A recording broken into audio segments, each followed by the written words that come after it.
you so much for the introduction, Dr. Lopez. My name is Isabella Perez. I am a junior that attends Downey High School in California, and today I'm going to be presenting on the biological process of steroids in sports.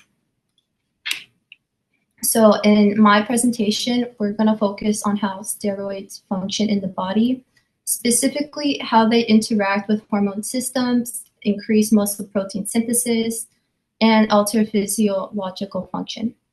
I'm also going to cover why athletes use them, why they are banned, and the main health effects associated with their use. So anabolic steroids are synthetic derivatives of testosterone, the primary male sex hormone responsible for regulating muscle growth, bone density, and other anabolic processes in the body. They were originally developed for medical use, especially for conditions involving muscle loss, delayed puberty, or hormone deficiencies. So in a biological context, they increase anabolic activity, meaning they promote tissue building, especially in skeletal muscle, by influencing how cells regulate protein production. And in addition, anabolic steroids also come in several forms, such as pills, injections, creams, or topical gels. So anabolic steroids begin their action once they enter the bloodstream and diffuse into target tissues like skeletal muscle. Inside skeletal muscles, they bind to androgen receptors, forming a hormone receptor complex. This complex moves into the nucleus of the cell and directly influences gene expression by activating specific DNA sequences related to growth and repair. This increases the rate of protein synthesis and creates a more anabolic environment in the body. And over time, this leads to muscle hypertrophy, meaning an increase in muscle fiber size due to enhanced protein accumulation. These cellular changes translate into noticeable physiological effects. Increased protein synthesis leads to faster muscle repair and growth after training. Steroids can also increase red blood cell production, improving oxygen delivery to muscles during exercise. This can enhance endurance, strength output, and overall recovery speed between training sessions, allowing athletes to train at higher intensity and frequency. So athletes may use anabolic steroids because they significantly accelerate the body's natural adaptation to resistance training. By increasing recovery rate and muscle building capacity, steroids allow for more intense and frequent workouts. In highly competitive environments where small differences in performance can determine outcomes such as track and field placements, these biological enhancements may provide a significant advantage. The world's anti-doping agency, or WADA, prohibits anabolic steroid use in competitive sports. They are banned because they create an artificial enhancement of physiological performance that goes beyond natural biological reach.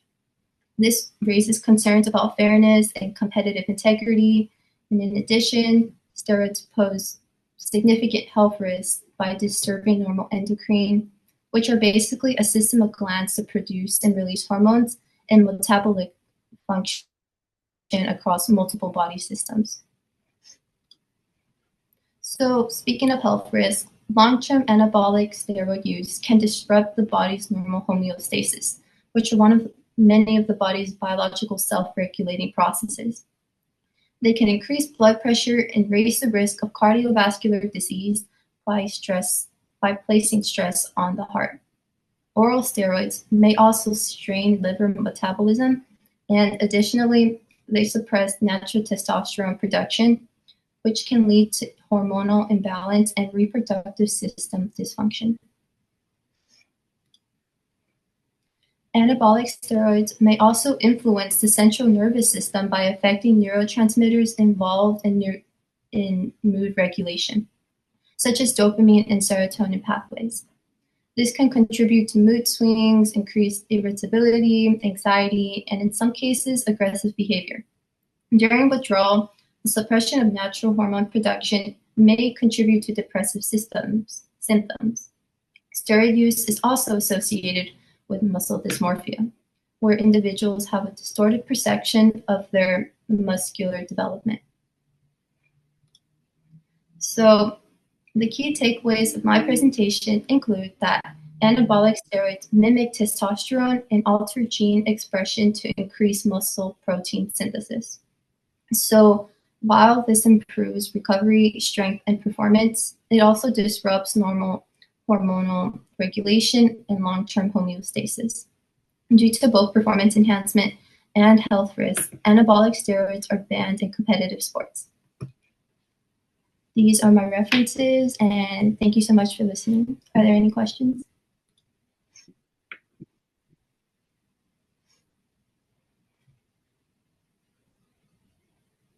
Yes, Jack? I don't really have a question. I just want to say I think it's a really important topic. Like I know guys personally, like it's not just like pro athletes, but they're just people who like now with especially with social media and stuff, there's people who see others online and like compare their bodies and stuff like that, and get hooked to these steroids and stuff like that. So I think it's a really important topic to cover. Yes. It's growing, actually. I notice it on social media as well. And it's not good, even though a lot of people praise it for its benefits. So I agree with you. Well, again, you did bring up that, originally, and it still is used in certain arenas for treating, ailments. They need, steroid supplementation in some capacity, for care, maybe, chronic diseases of that nature. This includes cancer. What happens is that they need to get supplementation in some capacity for that. But what's really interesting, and I think, everyone knows the negative connotations, but everyone doesn't know the real benefits of it and why they used it. Even the time of when they developed it, they were, in the 30s, they were trying to develop this, the Super Trooper, in Germany and Switzerland. And this was they were trying to get these, folks to be as strong as possible. But again, muscle building was, even though they developed the product or the anabolic steroid, only in the past, like maybe 40 years from the 50s on, did they really understand how to develop muscle mass, or did they understand? And that's when you really started seeing, some of the early weightlifters really start developing different parts of their bodies. They showed how to, really strengthen shoulders or trunks or the back. So, like I said, it's the negative connotation of anabolic steroids has been seen due to the fact of its prevalence in society, wrestling, some areas where it's not regulated. I don't want to get into that, but what happens is that that's where it gets a little problematic. But on that note, there are also partial, synthetic versions of it, and those are the ones that are used and sometimes abused, right? Even though Isabella spoke about anabolic steroids overall, some of the big ones, those oxandrolone, and then nandrolone, those two are the ones that you see problematic or coming up in the bloodstreams of athletes. And, but just, those also don't give many of the secondary male characteristics. So surprisingly, these are the ones that are often used by women. There's a dissociation with, male secondary characteristics, but it's still, used. Anyway, I appreciate that. That was a very good talk, Isabella. Anyone have any questions on that? I know it's a really hot topic, and we'll try to see what we can learn from what we've encountered with our surveys and stuff like that. All right. So today I'm going to be presenting on a correlation between VO2 max and fatigue through a hockey study written by Carey, Drake, Plago, Raymond in the Journal of Strength and Conditioning. So as a start, we should first talk about what VO2 max is. VO2 max is an indicator of the maximum volume of oxygen your body can use during intense all-out exercise. And hockey is a great example where VO2 max is important because it's intermittent. Each player will go on for a 45 to 60-second shift, and this shift focuses a lot on our anaerobic system, where we're using ATP phosphocreatine for instant energy to really push ourselves through that shift. During this, we produce byproducts such as lactate or hydrogen ions, also with decreased pH in our body. This leads to fatigue. And now that we're fatigued and we've gotten back on the bench, it's important to recover. And recovery has to do with the aerobic system, where we are going to use glycolysis to rebuild this phosphocreatine that we need for more energy for the next anaerobic shift. So the intuitive assumption is that more fit players with higher VO2 maxes who can pump out more oxygen-rich blood for our muscles to effectively produce ATP should recover faster and fatigue less. And this study aimed to address that. So the debate is that one side says that aerobic fitness helps speed recovery by rebuilding phosphocreatine, removing lactate, and increasing pH in the body. The other side has experts who say VO2 max is a poor predictor of repeat sprint fatigue. And the study asked, in college hockey players, does VO2 max actually predict fatigue accurately across repeated maximal skating? So, for the methods of this study, these NCAA Division III hockey players were connected to a modified Bruce protocol, where their VO2 max was measured accurately to determine their aerobic fitness. Then they were taken on the ice to do 5 laps around the rink with 30 seconds rest in between. And from this, a fatigue index was found, where the increase in lap time from skate 1 to skate 5 was then correlated against the VO2 max that was measured through the modified Bruce protocol. So, as a result, we can see that the players did truly fatigue. The lap times rose in every skate, showing a range of 18.46 seconds to 20.42 seconds, and a significant p-value significantly less than 0.05, which shows us that these results are not just due to random chance. Notably, 46% of the slowdown happened between skate 1 and 2, showing that the fatigue, the building of lactic acid, the decrease of pH, and the increase of hydrogen ions was maximally shown in between that first and second skate, where they likely went all out and may have overdone it and needed to rest for skate 2, 3, 4, and 5. Next, we can look at VO2 max plotted against fatigue, the fatigue from skate 1 to skate 5 in seconds, and the correlation, unfortunately, was weak, giving us an R value of negative 0.422. This was not significant as the p-value was greater than 0.05, which tells us that VO2 max and fatigue and the data was only due, or could have been due mostly to chance. Also, they had little shared variance, showing that the value, the 17.8% value that we see, is that the VO2 max only is seemed to account for that difference in fatigue and that difference in building up lactic acid and pH.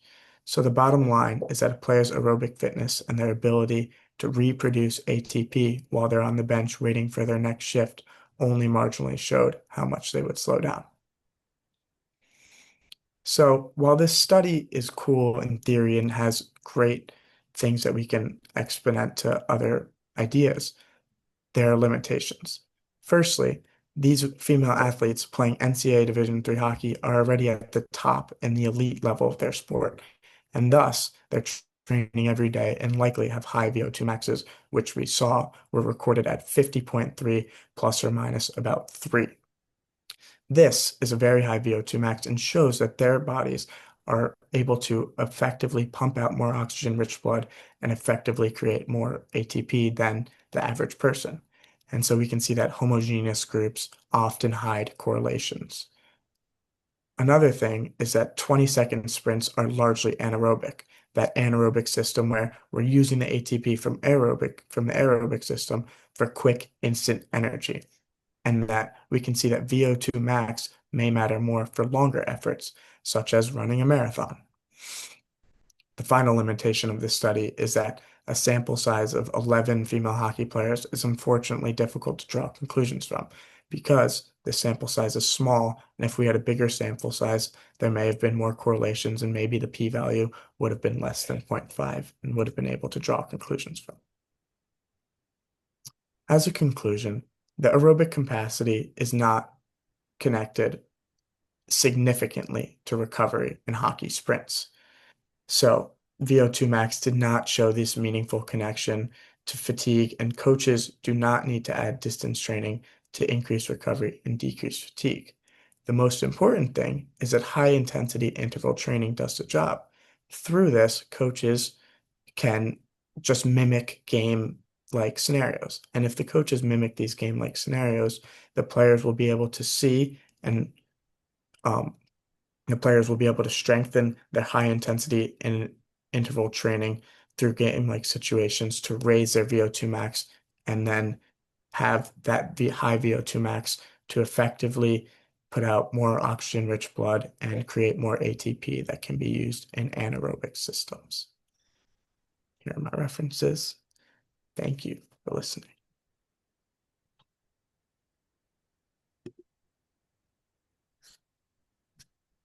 Any questions from anybody? Once you clear out your share screen, thank you. No, that was a great talk. A great paper, I think, also that you guys chose. And I think what happens with VO2 max has been quite interesting. They're looking at it now, with combining with the HIIT, the high intensity interval training. That's really kind of like where they're going with it. It lowers the intensity of the aerobic base training. That's why they, and this is why they always say, if you can't do conditioning, right? If you can't do stationary bike, you can't do bicycling, you can't do running, you can't do that conditioning, minimally do weight training, right? One or the other, it doesn't matter. The whole idea, and that's why they came up with calisthenics early on, right? Those were the most impactful. What happens is that if you do calisthenics high reps, you're kind of improving VO2 max, whether you believe it or not. And a lot of people say, oh, you really don't improve VO2 max until you're like really peaking out. Listen, weight training has its purposes. And that's all I'm trying to say is that, and I think now that they're doing that, it just, you want to lower the intensity of the training to get more benefit. That's really kind of where they're at, and that's where you're at with that. The Norwegians do the 4x4 method, like the warm up. So yeah, the Norwegians came up with the warm up, then the 4 minutes of intensity, then the 3 minutes of activity of low and then lower intensity, and they repeat this cycle. The Japanese do this interval with their walking. So they'll do walk for 2 minutes at high, then you walk calmly for 2. And I may be wrong on I know the 4x4 is what the Norwegians do, but I know the Japanese do something. Maybe somebody can Google it. But I do believe they do that with the interval walking. And that's like, like I said, I guess it's the same idea. You're walking very fast for like 2 minutes, then you're walking slow for 2 minutes, and then walking fast for 2 minutes. Basically, it's just you're tricking your body into improving its aerobic capacity. You're just forcing the muscles to demand more oxygen.